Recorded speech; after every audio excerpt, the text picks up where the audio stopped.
Welcome back to the Papa Meat channel. How you doing? How you doing? Coming and sitting down because today we're talking about the deadliest pranks ever. If you're watching this video, chances are you've played a prank on someone before. Maybe it was a harmless one you pulled on your friend, or maybe a senior prank at the end of high school, right? We've all done it. We're all pranksters here.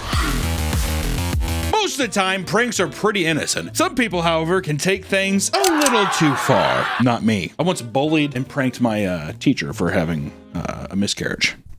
I'm joking. I thought that was going to come out funnier. That really wasn't funny at all. If you're careless, it's easy for a prank to lead to serious injury or even death. And if you're playing a prank on a stranger, you truly have no idea how they're going to react to being messed with, right? You see all these fake YouTube pranksters. You put a real scenario in there. You never know who's a Brazilian jiu-jitsu master, who has a gun. I have a gun! Today, I thought we'd talk about all the ways that pranks have led to people's untimely demise. My favorite pranks are the kissing pranks. Mommy makeout day. I'm here at Venice Beach, and it's mommy makeout day. I like pranking girls by kissing them.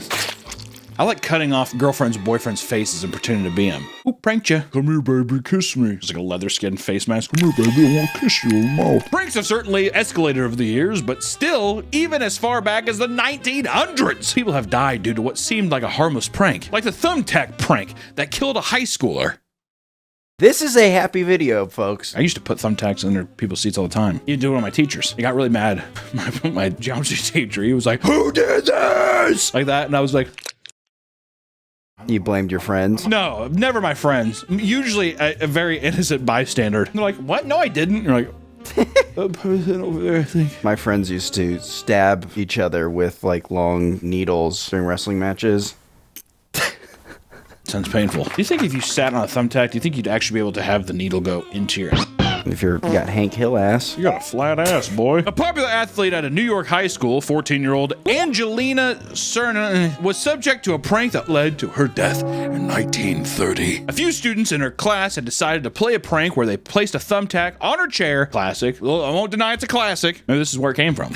When Cerna arrived, she sat on the tack. She reacted in pain, but refused to tell the teacher what had happened to avoid getting anyone in trouble. She's a martyr. Yeah. She went about her day, but later became incredibly ill to the point of having to stay home from school. And apparently, the injury from the tack had caused an infection that became lethal. What started as a small bruise grew to a cyst as she eventually contracted blood poisoning, also known as sepsis. Do you think someone like dipped it in poo? What if we dipped it in cow shit before we did it? Like, why? I don't know, it's right here. It's the 30s. Our school's also a pig pen. Won't she smell it? No, the whole school smells like shit. Also, I found this tack out. It's been raining for 4 weeks straight. Yeah, it's a little rusty. Dipping a rusty thumbtack in cow shit. The young teen had passed away, and the culprit had never been found. It even became national news, showing up in Time magazine, though the details were oddly brief. This is the Time magazine hard-hitting article from the 30s. Tack.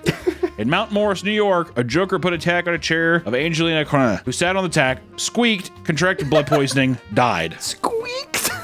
Was she a mouse? She squeaked.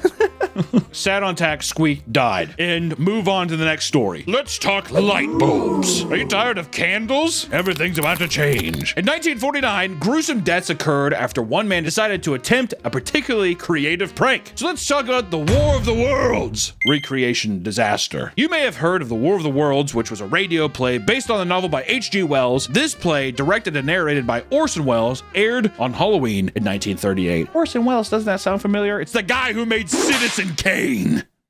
It's true. And he's a wino. If you ever want a good, clean time, look up Orson Welles wine commercial. Show a clip. 102, take two.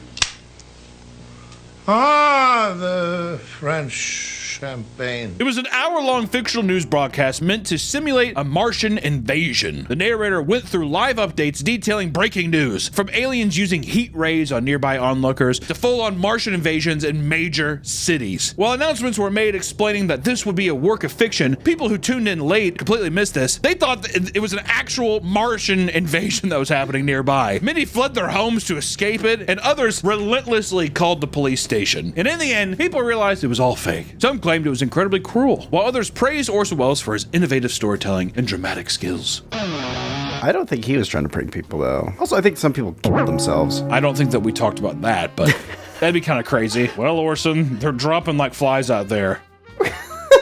Over the alien heat rays? Yeah, they did not like that. That's what my English teacher said, at least. They're like, people started hearing the Martians were coming, so they pulled out the guns and shot themselves. I've never heard that, but I wouldn't be surprised. Turning on your radio back then and hearing that. What? What's the magic box saying? Helga, run! I mean, fast forward to 1949, where two artists named Leonardo Paez and Eduardo Alcaraz decided to mimic this exact broadcast in Ecuador. The only difference was that Leonardo refused to announce that the work was one of fiction, despite Alcaraz begging for him to make it clear, which I love that. He's like, I'm not telling him. He's like, dude, you have to do it. Please just say it's a joke. He's like up to a mic.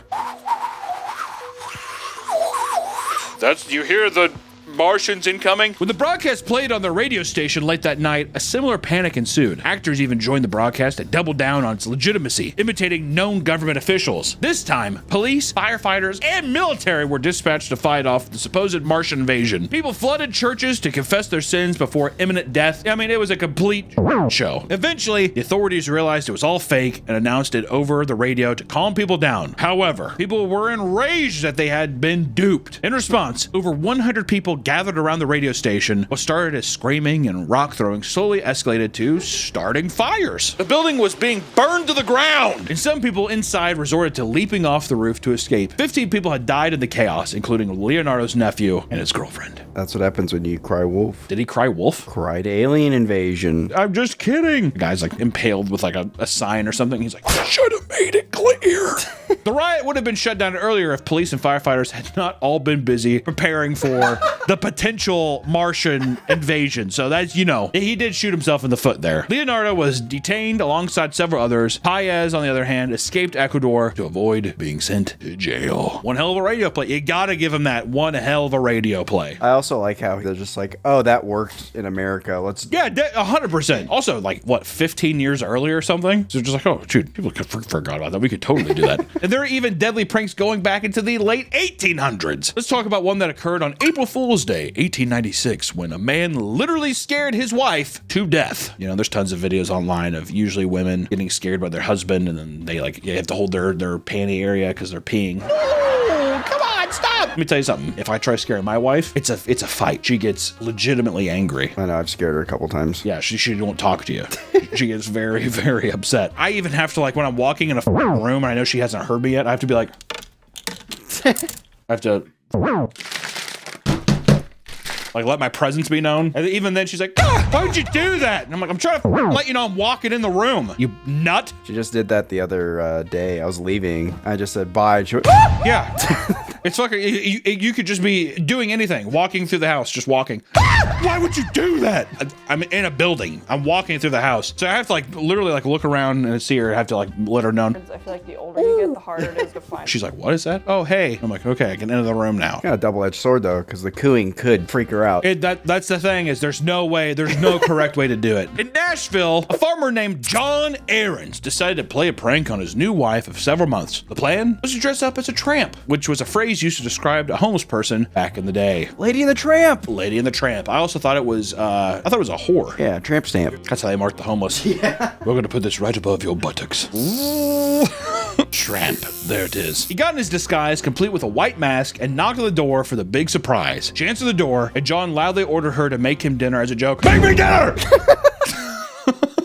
His wife was so horrified by what seemed like an aggressive stranger that she fainted and fell to the floor. She died an hour later, and it had filled him with so much grief that he later threatened to take his own life. I like how it's like he threatened it. He's like, I'm gonna do it. We're like, no, you're not. And he's like, okay. I'll be honest though. That's, you know, she's got a little pigeon heart. Make me dinner!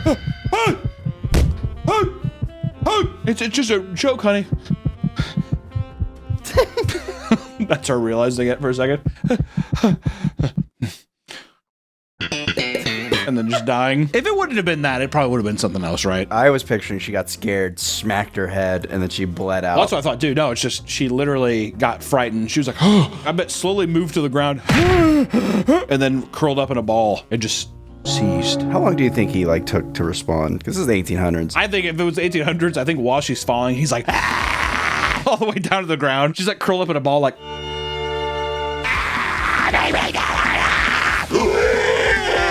he's like, just get up. I'm actually hungry. You've actually pissed me off now. Get up. Because I would assume if he was just like, make me dinner. She's like, oh. He's like, oh, I'm just joking. Oh, I think that he was at full edit. He's like, ah! He's like dancing and shit. I'm a psycho. I'm gonna eat your soul. It was unrelenting. And that's what he doesn't tell other people. She's like, really? Just because you scared her? He's like, yeah. I don't know what happened. That is weird. Do you think after this he pulled another prank in his life, or was he like, I'm done with pranks? I think he's like, I'm done with pranks, but I bet you he's the kind of guy he has been tempted. He like walks into a house and it's like no one heard him yet, and he like sees the person washing dishes. He pulls out the mask for a second. I've grown. This is a 1900s man growing as a person. Today's video is sponsored by our partners at Factor. It can be tough trying to eat better on a busy schedule. You want to be healthy, but you want to be fast. Not to mention, does it even taste good? Thankfully, with Factor, I have all of that covered. Factor has delicious, ready-to-eat meals that are delivered right to your door. In just 2 minutes, you can heat, eat, and enjoy. Plus, Factor lets you eat the way you want, whether you need calorie smart, keto, protein plus, or even vegan dishes. And if you enjoy the gourmet side of life, get fancy with ingredients like broccolini, salmon, and truffle butter when you choose Factor's Gourmet Plus meals. With over 35 options to choose from each week, you are sure to find something you like. Each meal is chef-crafted and dietitian approved, and the best part of Factor is that there's no prep work, no grocery lines, and virtually no cleanup involved. So head to factor75.com or click the link below and use code 50PAPAMeat to get 50% off plus free shipping on your first Factor box. That's code 50PAPAMeat at factor75.com to get 50% off plus free shipping on your first box. Thank you, Factor, for sponsoring the video. Now back to the video. But as you can see, some people are simply not capable of handling pranks. But not just because they may pass out from fear, some react with full-on rage, like this next story. A chair prank that led to a brutal murder. Like chair pranks? I hate when people sit in my seats. I hate when people pull your seat out. Oh, I know when you sit down and then, yeah, you pull your prank, and then I don't know why, but every person's gut, like, visceral reaction is just to turn and laugh. And you're like, okay. Dude, you tried to sit and you fell your asses on the ground now. Idiot! Like, cool prank. I'm just like digging up some real from my past. In a Pennsylvania meat processing facility, Danny Vasquez thought it would be funny to play a prank on his coworker, Peter Jock Adam. When Adam was sitting down in his chair, Vasquez yanked his chair out from under him. Adam collapsed to the floor, but did not find it amusing. Oh, gotcha. And he just turns around like, it's just a prank, man. Who's laughing? No one else is here laughing. Adam reacted by simply saying, I'm going to get you for that. And walking away. I'll tell you right now, that's when I'd be like, I'll try to sit down and then you pull it from, we'll be even Stevens. Yank my chair. Adam! But the next day, Adam confronted Vasquez and began wrestling him to the ground and choking him. Workers had heard screaming, and when they approached the source of the noise, they saw Adam stabbing Vasquez multiple times. After desperately trying to crawl away, he passed out, and he later died in the hospital. Adam was hiding out in a shed when police found him. I love that.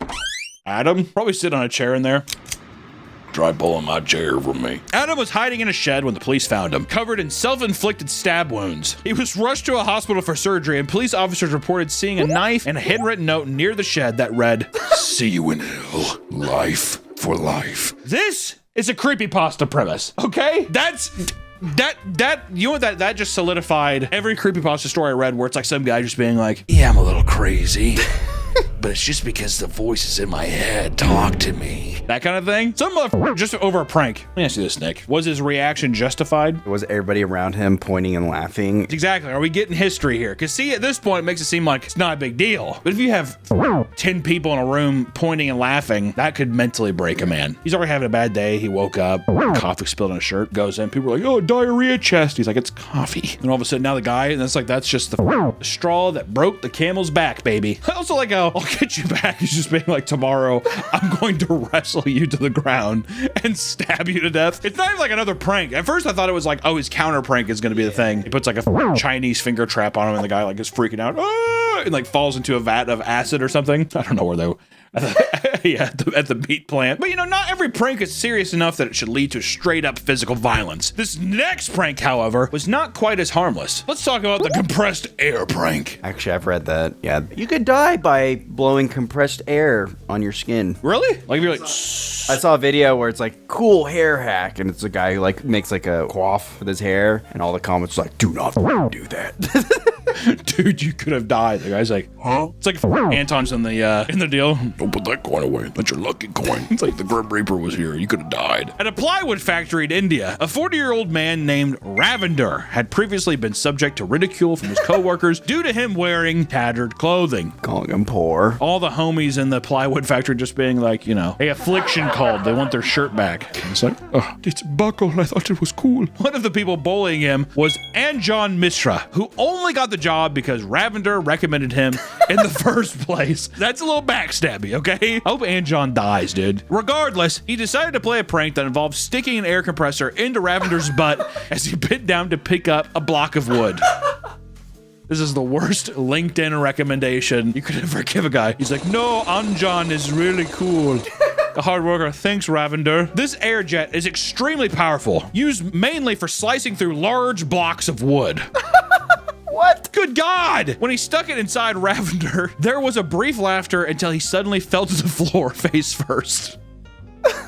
The force of the air ripped his insides to shreds, leading to severe organ damage and hemorrhaging, and he died trying to receive treatment. Mishra was arrested after the authorities reviewed CCTV footage of the incident. That is crazy. Also, my God! The air thing looks like a gas pump! Ravender's bum is loose. It's easy to stick inside Ravender's bum. Like, what the fuck are you on, Mishra? That is crazy. Do you think he stuck it all the way up to the bent part? Oh, thanks for the job, Ravender. Thanks for the job recommended Upwork. Are we saying that my boy Ravender laughed? Or are we saying that the group? Like. I think the group laughed and then he just fell down. There's no way an unsuspected anal plunging leads you to being like inside and you're just like, no way. I think if anything it was, and he just fell down. Are you under the impression that Ravender laughed? I like to believe Ravender had a bit of joy before his untimely demise. Oh, you are so funny, Mishra. He's a fucking bully who's like also like, hey, I heard your factory's hiring. He's like, not really. You gonna get me in with your piece of clothing? Okay, I'll see what I can do. Whatever. This is the kind of thing where I wish my boy Anjan here gets a funnel up his ass every day and they pull a Tutankhamun on him and scramble his brains with it.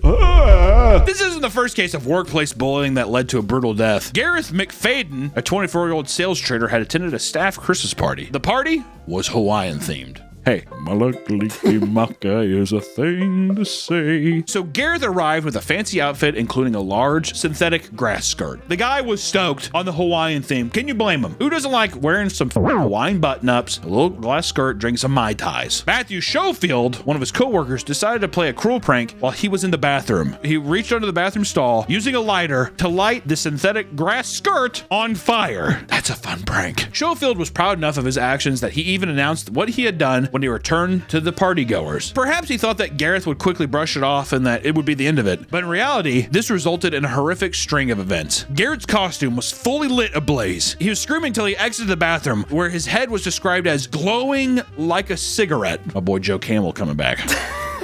Calm down, Gareth. You're ruining the vibe.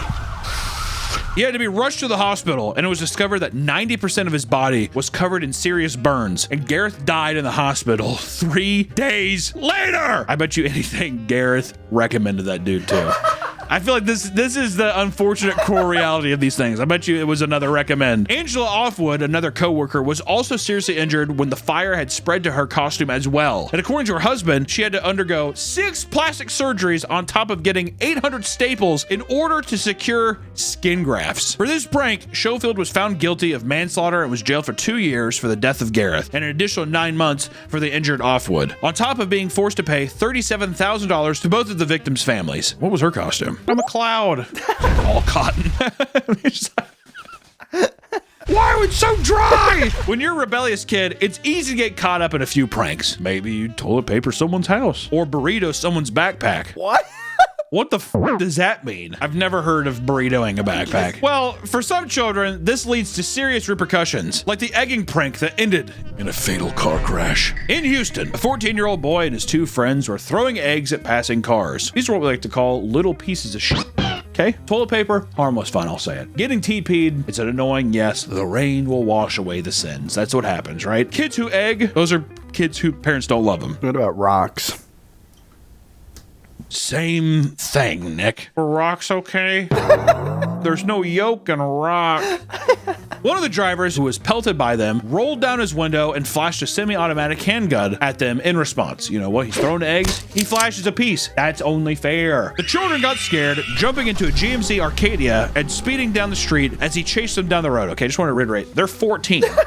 And yet they have access to a GMC Arcadia. Okay. Scared of being caught, the 14-year-old ignored the traffic signals and moved at high speeds until eventually slamming into the back of a pickup truck. The crash was so intense that the 45-year-old woman driving the vehicle had died before paramedics could arrive. The young man at the wheel was later arrested on murder charges. I mean, can you imagine that? High speed, GMC Arcadia slams in the back of you at like even, I don't know, 50 miles, 60 miles an hour, and you didn't expect it. Oh, dude, you'd be f***ed. This isn't the first time that prank had led to the death of kids this young. In a similar story, 3 teenagers died after ding-dong ditching. I swear to God, one day, that positive video is gonna come. And dude, I'm telling you, ding-dong ditching pisses people off. I ding-dong ditched this one guy one time, and he like literally chased me and my friends back. I mean, I'm like an obese kid, so it's not like he was, you know, this guy's an athlete. People get pissed. Was he stalking you slowly? No, I was ding-dong ditch, boom, and he like immediately opened the door, and I was like...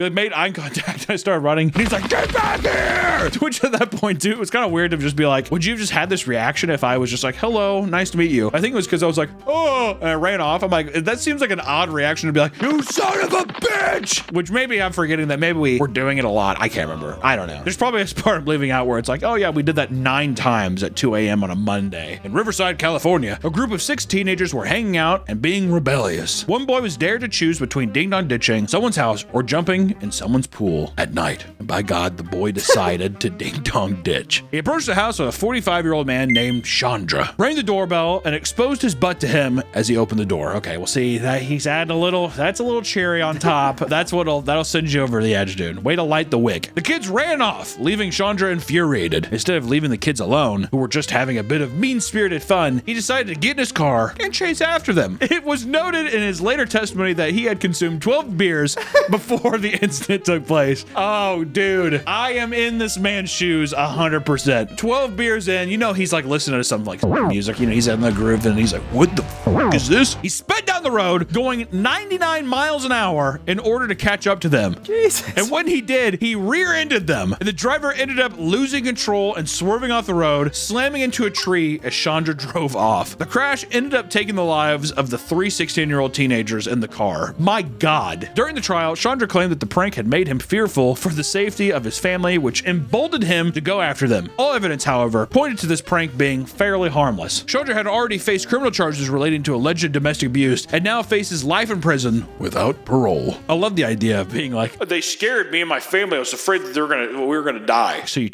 they were leaving and you chased after them. I had to snuff out the source.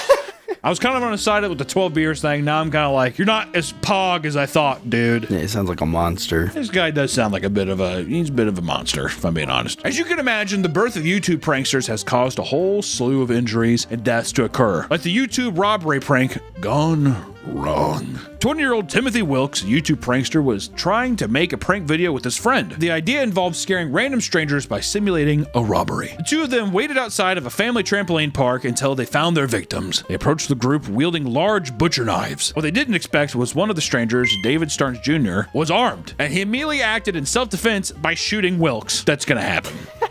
Okay, he died on the scene and an investigation began. It seemed that Starnes has not been charged for the shooting. I mean, why would you be? If a person's coming up to you with a knife, you don't know it's a prank. Well, that's the fucked up thing about YouTube pranksters is that they like give people the idea that like if you do this, nothing bad's gonna happen. You know, we might get punched. It's like, no, dude, people are gonna kill you. What happened to that one in the mall? Some guy was like harassing people at a food court, and a guy just pulled out a gun and shot him. That was kind of recent, wasn't it? Yeah, it was like a couple years ago. In one of the more unique instances of pranks gone wrong, we have the man who died pretending to be Bigfoot. That's a way to go, dude. A 44-year-old man from Montana named Randy Lee Tenley.